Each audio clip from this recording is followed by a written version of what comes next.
എല്ലാവർക്കും നമസ്കാരം. ഇന്നത്തെ ടോപ്പിക് എന്ന് പറയുന്നത് while wielding power remember your responsibilities.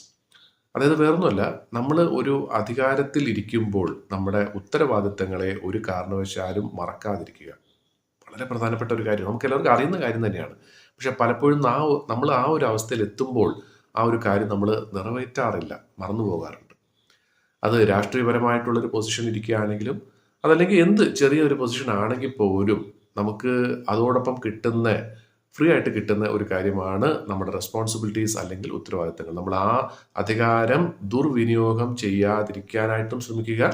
അതേപോലെ തന്നെ ആ അധികാരം നല്ല ഒരു കാര്യത്തിന് വേണ്ടി പ്രയോജനപ്പെടുത്തുക. പക്ഷെ പല ആളുകൾക്കും പറ്റുന്ന ഒരു അബദ്ധം ഇതാണ്. ഒരുപാട് കഷ്ടപ്പെട്ടിട്ടായിരിക്കാം ഒരു പക്ഷേ ഒരു നിലയിലെത്തുന്നത്. പക്ഷെ ആ നിലയിൽ എത്തിക്കഴിയുമ്പോഴത്തേക്കും അവിടെ നമുക്ക് കിട്ടുന്ന ആ ഒരു പവർ വളരെ വലിയൊരു ഒരു പൊസിഷൻ ആയിരിക്കാം. അതിൽ നമുക്ക് കിട്ടുന്ന ആ സുഖ സൗകര്യങ്ങളിൽ നമ്മൾ നമ്മുടെ ഉത്തരവാദിത്തങ്ങൾ തന്നെ മറന്നുപോയി നമ്മൾ വേണ്ടാത്ത പല കാര്യങ്ങളും ചെയ്തു പോകുന്നു. അതുകൊണ്ട് തന്നെ ആ ഒരു അധികാരത്തിൽ നമുക്ക് ഇരിക്കാനുള്ള ഒരു അർഹത നമുക്ക് നഷ്ടപ്പെടുന്നു.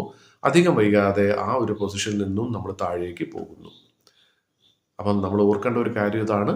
നമുക്ക് ഒരു പൊസിഷൻ കയ്യിൽ കിട്ടുകയാണെങ്കിൽ അതിനോടൊപ്പം നമുക്ക് റെസ്പോൺസിബിലിറ്റീസും കൂടെ വരുന്നു. ആ റെസ്പോൺസിബിലിറ്റീസിനെ നല്ല രീതിയിൽ തന്നെ ഭംഗിയായിട്ട് തന്നെ നമുക്കും മറ്റുള്ളവർക്കും പ്രയോജനപ്പെടുന്ന രീതിയിൽ അതിനെ ഉപയോഗപ്പെടുത്തുക എന്നുള്ളതാണ്.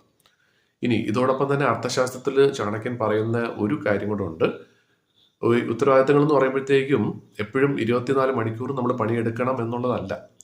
പണിയെടുക്കണം തീർച്ചയായിട്ടും. നമുക്ക് മറ്റുള്ളവർക്കും ഗുണം ചെയ്യുന്ന കാര്യങ്ങൾ തീർച്ചയായിട്ടും ചിന്തിക്കുകയും പ്രവർത്തിക്കുകയും ചെയ്യണം.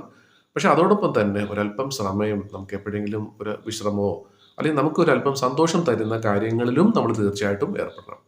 പക്ഷേ ഈ രണ്ട് കാര്യങ്ങളും തീർച്ചയായിട്ടും ബാലൻസ് ചെയ്ത് കൊണ്ടുപോകുന്നതാണ് ഒരു നേതാവിന് ഏറ്റവും പ്രധാനമായിട്ട് അറിഞ്ഞിരിക്കേണ്ട ഒരു കഴിവ്. അദ്ദേഹം പാലിക്കേണ്ട കാര്യങ്ങൾ അതാണ്. അപ്പോൾ തീർച്ചയായിട്ടും നമ്മളിരിക്കുന്ന ഏതൊരു പൊസിഷനിലാണെങ്കിലും ആ പൊസിഷനോടൊപ്പം കിട്ടുന്ന റെസ്പോൺസിബിലിറ്റീസ് എന്താണോ അതിനെ തീർച്ചയായിട്ടും മനസ്സിലാക്കുക. നല്ല രീതിയിൽ തന്നെ നമുക്ക് മറ്റുള്ളവർക്ക് പ്രയോജനപ്പെടുന്ന രീതിയിൽ ഉപയോഗിക്കുക. അപ്പോൾ ഈ രീതിയിൽ എല്ലാവർക്കും ഇന്ന് അല്ലെങ്കിൽ നാളെ തീർച്ചയായിട്ടും നല്ലൊരു പൊസിഷനിൽ എത്താൻ സാധിക്കും എന്നുള്ളത് ഉറപ്പുള്ള കാര്യമാണ്. അങ്ങനെ സാധിക്കുമ്പോൾ നമ്മൾക്ക് കിട്ടുന്ന ആ ഒരു പവറിനെ ഏത് രീതിയിൽ നല്ല രീതിയിൽ നമ്മൾ എങ്ങനെ അത് പ്രയോജനപ്പെടുത്തുന്നു എന്നുള്ളതിനെ കുറിച്ച് ചിന്തിച്ച് ഇപ്പം തന്നെ ഒന്ന് പ്ലാൻ ചെയ്ത് വയ്ക്കുന്നത് നല്ലതായിരിക്കും. അപ്പോൾ എല്ലാവർക്കും നല്ലൊരു ദിവസം കൂടെ നേരുന്നു.